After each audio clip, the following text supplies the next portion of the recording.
तर सर्पमित्र परिवार सर्वांचे हार्दिक स्वागत करीत आहे।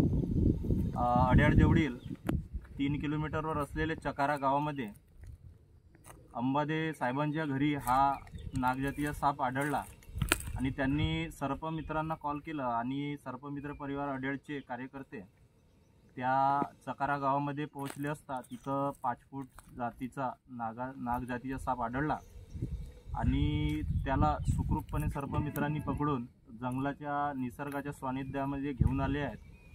आणि उन्हाळ्याचे दिवस असल्यामुळे त्याला तहान लागलेली होती। पहिल्या व्हिडिओमध्ये आपण दाखवलेलेच आहोत की साप पाणी पित आहे, म्हणून सर्वांना पाण्याची गरज असते, सापांना सुद्धा असते। तरी कुणाच्या घरात अथवा परिसरात साप आढळल्यास कृपया आपण कॉल करू शकता। 24 तास सेवा उपलब्ध आहे आणि सर्पमित्र परिवार सर्वांच्या सोबत आहेत। तरी कुणीही साप मारू नका, साप वाचवा, प्राणी वाचवा।